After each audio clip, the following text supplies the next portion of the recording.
I'm going to be talking about smart, flexible energy systems. We heard just about some technologies, the opportunities, some pilot demos.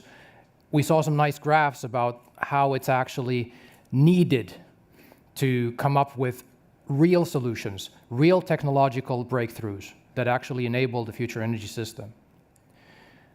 Because if we look at today's traditional energy system, it's been designed for a world that's not here anymore.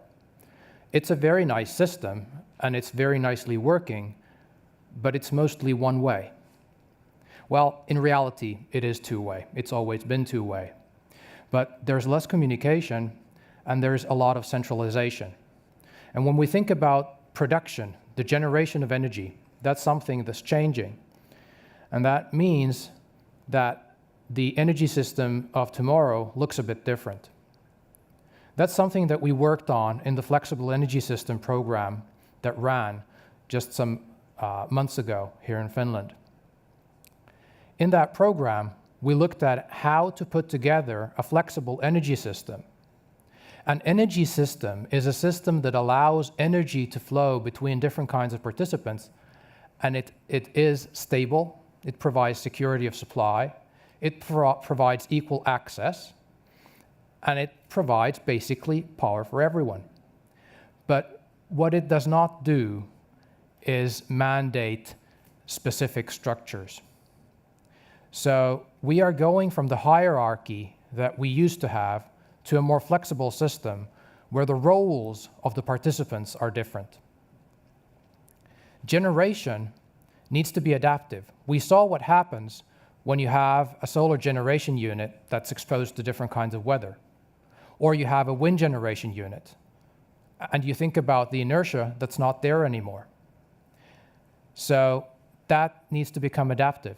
That means that all of the different energy sources need to think about how to actually work together to be part of the system. Consumers are no longer consumers. They also produce. Why aren't they producers then? Why aren't they just on the other side of the scale? Well, because when you have the production where you consume it, what do you need the network for? Why don't you just use it the way you want, the generation that you have, and maybe share it with the neighbor? Well, that's all fun and well, but at least here in the north, we have something called February. It's cold, it's dark, and it doesn't blow. What do you do then? Well, you store stuff. How much does that cost? Well, it's changing. Maybe in the future we can store more. But the role of the grids is really to enable the sharing between the prosumers and the access to the adaptive generation, and to act as a market enabler.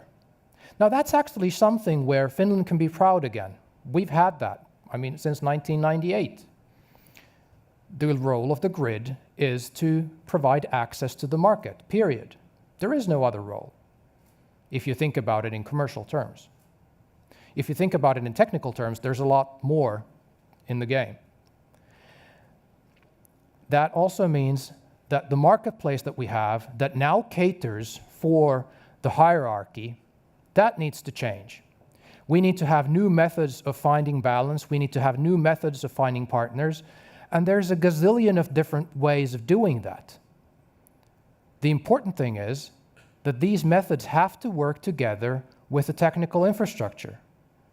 Because if you're arrogant enough to think that that's not needed, then either you have another technology in your back pocket that nobody knows about, or you simply don't know how the system works. And that's where we need to share the good knowledge that we all have, which is also one key aspect of Finnish society. We think in systemic ways, which means that here in this room today, we have representatives of the entire energy value chain. In many countries, this would not happen. We'd have a room full of TSOs, or we'd have a room full of generators, or a room full of legislators. But never would everyone be in the same room. So that's also something that we as Finns can make a huge competitive advantage for ourselves. So what do we believe in? Finland believes in a market-based strategy of enabling energy markets. Lucky for us, the Commission does that too. So here in the local sense, in terms of globally thinking about our environment, Europe is on a path to a market-enabled new kind of energy ecosystem. There's been some talk that that's not necessarily the case, that you can just sort of jump out and you can do new kinds of things. Well, yes, you can do new kinds of things, but at the same time, these things have to come together, which means that in the clean energy package, also known as the winter package, the promotion of aggregation and the promotion of demand response are not just eigenvalues. They're simply additions and ways to renew. They're possibilities for new business models, but at the same time, responsible business models. You can't sell the Eiffel Tower unless you own it, which means that if you are an aggregator and you sell flexibility, you do need to take account of your balance. That's something that's been in the air for a while, but the Commission has clarified that, and that's also something that's good for us Finns, because we already have a market structure which we can actually leverage and take forward. We believe in a smart grid that enables new business, that enables new kinds of activities. That said, I do have to say that we are the most eager in the world to dig cables into the ground, which is kind of good in terms of security of supply. That's nice. But in terms of creating the hazard of having a non-functional grid, well, we're taking the traditional approach. We're making sure there is no hazard. And if we have that, that kind of detracts from our ability to pilot things. So keep that in balance, but we do have a good vision.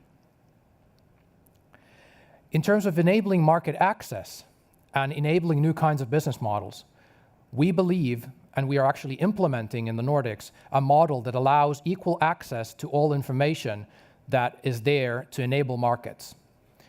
And those roles are being taken away from specific entities and put into one business entity that serves the entire market. It eases access and it makes change faster. But at the same time, it's a challenge for the market. The wholesale mechanism, as it is now, it caters for flexibility. It allows the smart, flexible energy systems to work, but it's based on how to trade centralized generation resources most efficiently and then take them into consumption. We need new kinds of trading instruments to make some of the levels in trading more active and maybe invent some new ones in that game as well. When we think about the technologies, we just heard that we want to have new technologies, we want to have standards. That's all good and well, but in fact, we're already seeing hundreds of different kinds of efforts going on, and we need to be able to leverage those. So creating access to them is one key thing that we need to think of. And that's something we can innovate here today together in the sessions. And we have some nice demos to talk about as well. So operating the flexibility that allows the new kind of energy ecosystem to be in balance, both technically and commercially, is really something that allows the scalability of the entire system to come forward.